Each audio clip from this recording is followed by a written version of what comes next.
Aula de termodinâmica número 7.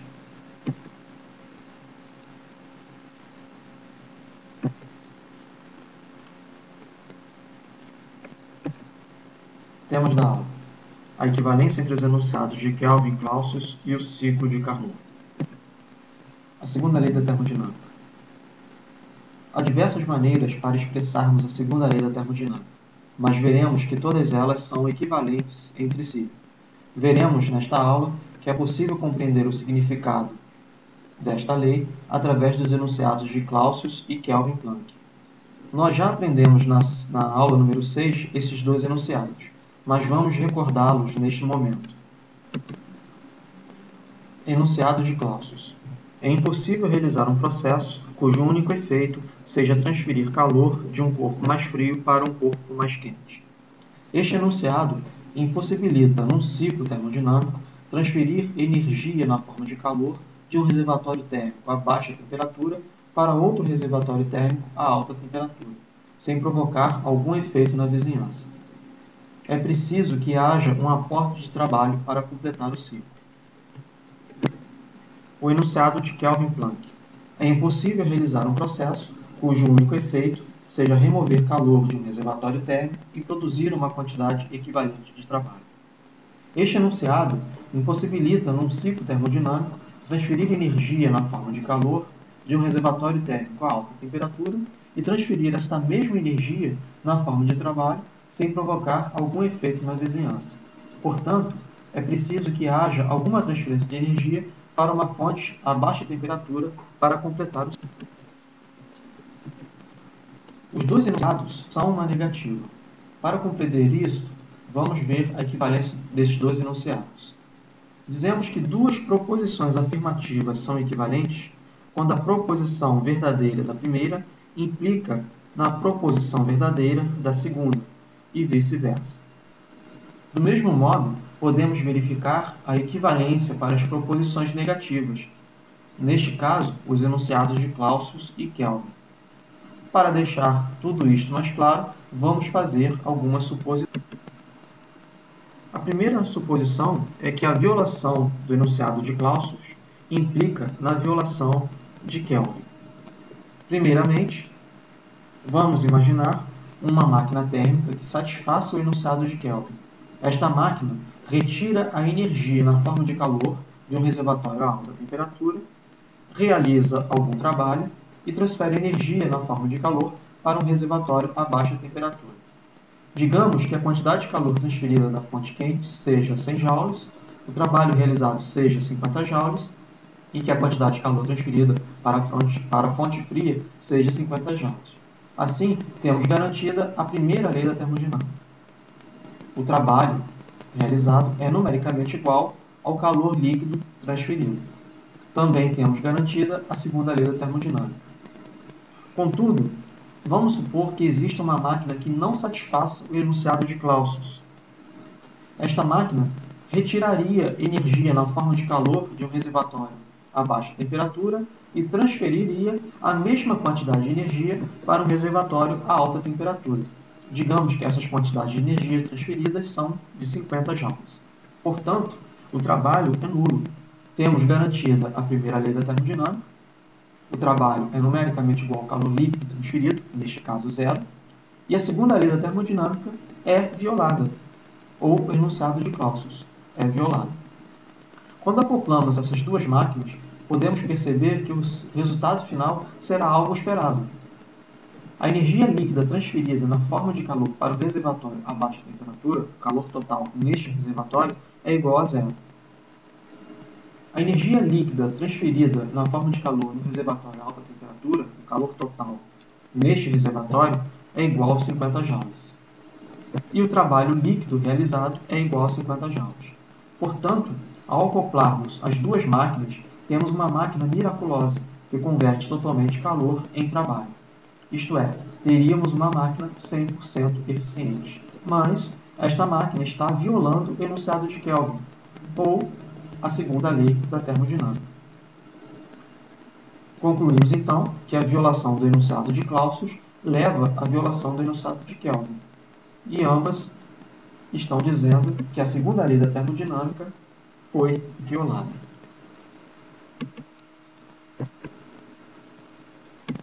O mesmo estudo pode ser feito partindo da violação do enunciado de Kelvin, isto é, a violação de Kelvin implica na violação de Clausius. Neste caso, vamos considerar um refrigerador de Clausius, que retira 50 joules de um reservatório a baixa temperatura, recebe 50 joules de trabalho e transfere 100 joules de energia na forma de calor para o reservatório quente. E vamos partir da violação de Kelvin. Vamos pegar uma máquina que retira 50 joules de energia na forma de calor do reservatório quente e produz exatamente 50 joules de trabalho. Ao acoplarmos essas duas máquinas, nós teremos uma violação do enunciado de Clausius. Perceba que o calor transferido da fonte fria é igual a 50 joules e o calor transferido para a fonte quente é igual a 50 joules, com o trabalho total igual a zero. Teríamos, então, uma máquina com coeficiente de desempenho máximo. Esta máquina está violando o enunciado de Clausius, ou seja, a segunda lei da termodinâmica. Devemos, então, perceber que a violação do enunciado de Kelvin leva à violação do enunciado de Clausius, ou, analogamente, à violação da segunda lei da termodinâmica. Agora, vamos levantar uma questão. Dados uma fonte quente e uma fonte fria, qual é o máximo rendimento que se pode obter de um motor térmico operando entre essas duas fontes? A resposta é dada pela máquina de Carnot, que executa o ciclo com o mesmo nome, isto é, o ciclo de Carnot. Esta máquina deve operar reversivelmente entre essas duas fontes. Portanto, para que seja reversível, não deve haver nenhuma diferença finita de temperatura entre o sistema e a vizinhança. E isto somente é possível com processos que sejam isotérmicos e adiabáticos executados quase estaticamente. No processo isotérmico, as trocas de calor são possíveis graças ao trabalho quase estático realizado. Nos processos adiabáticos, não há troca de calor, e as variações de temperatura são obtidas quase estaticamente. Então, a máquina de Carnot é uma máquina reversível, com desempenho máximo operando entre essas duas fontes térmicas, a alta e baixas temperaturas. Agora, podemos construir uma máquina de Carnot. Vamos tomar como substância de trabalho desta máquina um gás ideal e vamos confiná-lo no sistema pistão-cilindro que possa ter uma parede trocada sucessivamente de diatérmica para adiabática. O primeiro estágio deste ciclo é uma expansão isotérmica do gás em contato térmico com um reservatório a alta temperatura. Neste processo, o gás se expande quase estaticamente e o trabalho externo realizado sobre o gás é numericamente igual ao trabalho interno realizado pelo gás. À medida que o volume aumenta, a pressão diminui e a temperatura é constante. O segundo estágio do ciclo é preciso trocar a parede diatérmica por uma parede adiabática.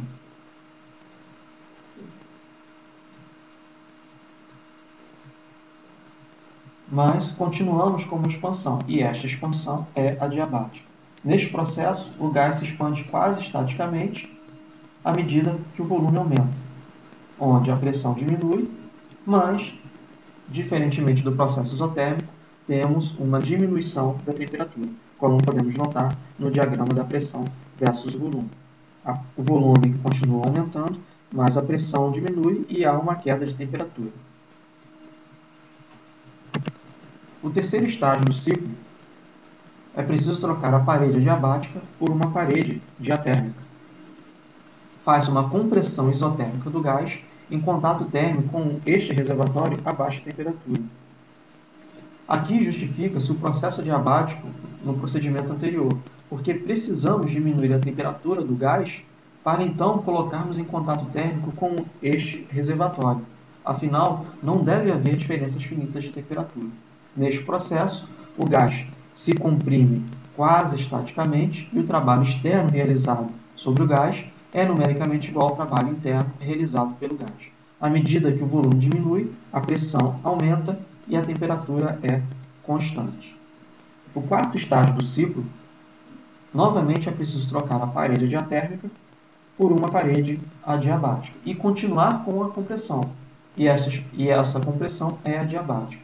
Neste processo, o gás se contrai quase estaticamente e o trabalho é adiabático. À medida que o volume diminui adiabaticamente, a pressão aumenta, mas também há um aumento da temperatura.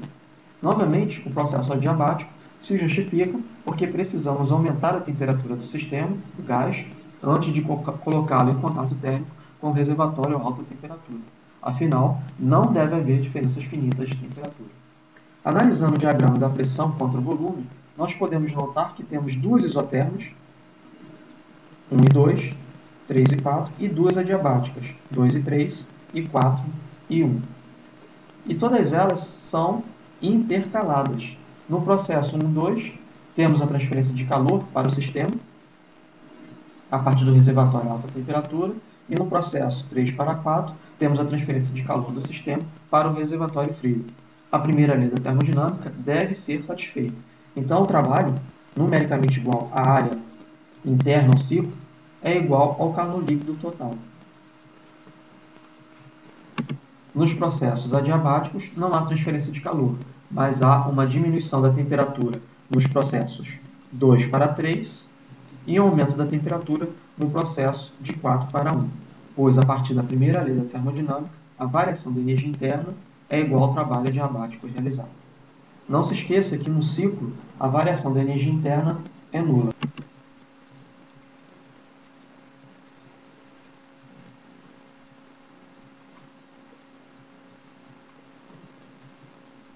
Quando fazemos o estudo numérico desses processos para calcular a eficiência da máquina de Carnot, percebemos que a razão entre as energias transferidas na forma de calor é numericamente igual à razão das temperaturas absolutas das duas fontes de energia.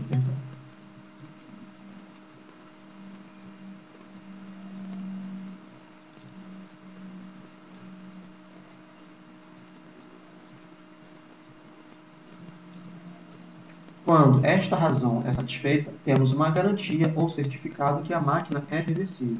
Portanto, a eficiência de Carnot é a eficiência máxima de uma máquina térmica reversível. Esta razão é uma definição da temperatura absoluta, e, diferentemente do que ocorre com o termômetro de gás de volume constante, a temperatura absoluta não depende da substância de trabalho e das suas propriedades. Resumindo, a razão entre as temperaturas das fontes de uma máquina térmica reversível é igual ao módulo da razão entre os calores destas mesmas fontes. A eficiência da máquina de Carnot é a eficiência máxima de uma máquina térmica reversível. Analisando esta equação, eficiência igual a 1 menos a razão entre a temperatura fria dividido pela temperatura quente, vemos que quando o reservatório frio estiver a zero absoluto, TF igual a zero, a energia transferida na forma de calor, a partir da fonte quente, seria totalmente convertida em trabalho. Portanto, a segunda lei admite a temperatura zero absoluta, mas a eficiência de 100% na máquina de Carnot é uma prática impossível. Não é abordada neste curso a terceira lei da termodinâmica, que impossibilita o valor zero para a temperatura absoluta. Na próxima aula, veremos o teorema de Carnot e os ciclos Otto e Diesel.